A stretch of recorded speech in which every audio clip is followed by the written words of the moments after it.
দীর্ঘ 17 বছর নির্বাসিত জীবনের অবসান ঘটিয়ে দেশে ফিরছেন বিএনপির ভারপ্রাপ্ত চেয়ারম্যান তারেক রহমান। আর মাত্র কয়েক ঘন্টা পরেই তিনি বাংলাদেশে পদার্পণ করবেন। আমরা যেটি দেখতে পাচ্ছি যে তার আগমনকে ঘিরে হযরত শাহজালাল আন্তর্জাতিক বিমানবন্দরে কঠোর নিরাপত্তা বলয় তৈরি করা হয়েছে।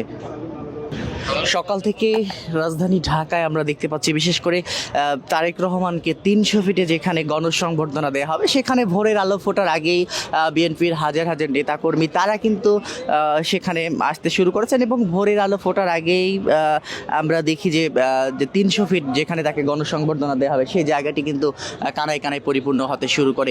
এই মুহূর্তে আমরা যেটি দেখতে পাচ্ছি শাহজালাল আন্তর্জাতিক বিমানবন্দরে তারেক রহমানের আগমনকে কেন্দ্র করে কঠোর নিরাপত্তা বলয় তৈরি করা হয়েছে। পুলিশের পাশাপাশি বিজিবি, র্যাব, সেনাবাহিনী মোতায়েন করা হয়েছে। মূলত আমরা যেটি জানতে পেরেছি যে তারেক রহমানকে বহনকারী বিমান বাংলাদেশ এয়ারলাইন্সের একটি নিয়মিত ফ্লাইটে তিনি কিন্তু দেশে আসছেন। দীর্ঘ 17 বছর 3 মাস পর দেশে আসছেন। তার আগমনকে কেন্দ্র করে বিএনপি সহ বিএনপির যে অঙ্গ সংগঠনগুলো রয়েছে সেই অঙ্গ সংগঠনের নেতাকর্মীদের মধ্যে বেশ উদ্দীপনা উল্লাস কিন্তু আমরা লক্ষ্য করছি। তারা রাতভর 300 ফিটে অবস্থান করছেন এবং আজকে সকাল থেকেই পুরো রাজধানী ঢাকা জুড়ে আনন্দ উল্লাস লক্ষ্য করা যাচ্ছে। লক্ষ লক্ষ বিএনপির নেতাকর্মী তারা কিন্তু তাদের নেতাকে বরণ করে নেবার জন্য 300 ফিট সহ রাজধানী ঢাকার বিভিন্ন জায়গায় অবস্থান করছেন এবং তারেক রহমান আমরা যেটি জানতে পেরেছি দুপুর 12টা নাগাদ 12টার কিছু আগেই তিনি এই হযরত শাহজালাল আন্তর্জাতিক বিমানবন্দরে অবতরণ করবেন। তার আগে তাকে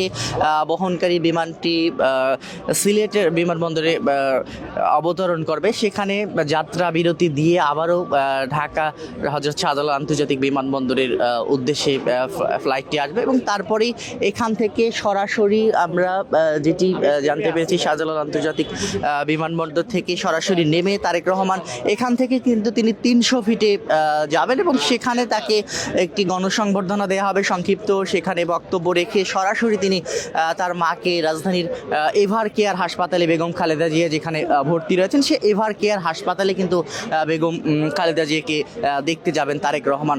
এর পরপরই আমরা দেখেছি তারেক রহমানের এই যে আগমন, সে আগমনকে কেন্দ্র করে বিএনপি সহ বিএনপির যে নেতাকর্মী রয়েছে বিশেষ করে তৃণমূল থেকে শুরু করে একদম কেন্দ্রীয় নেতৃবৃন্দ পর্যন্ত তাদের মধ্যে কিন্তু উল্লাস উদ্দীপনা আমরা দেখেছি এবং তারা বেশ কয়েকদিন আগে থেকেই তারেক রহমানকে বরণ করে নেবার জন্য কিন্তু তারা আমরা দেখেছি যে রাজধানী ঢাকায় বর্ণিলভাবে তারা সাজিয়ে তোলার চেষ্টা করেছেন এবং পুরো রাজধানী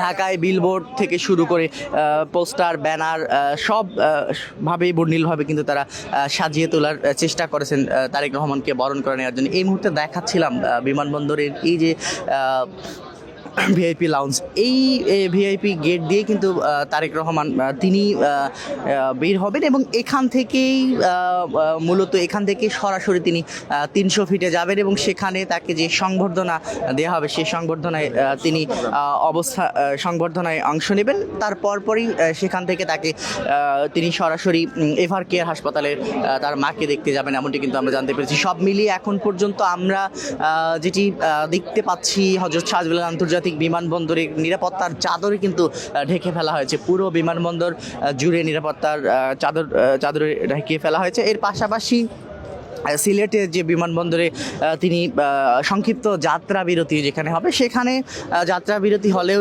তিনি বিমানবন্দরে সেখানে নামবেন না এমনটি কিন্তু আমরা জানতে পেরেছি। সব মিলিয়ে এই ছিল এখন পর্যন্ত হযরত শাহজালাল আন্তর্জাতিক বিমানবন্দরের সর্বশেষ পরিস্থিতি।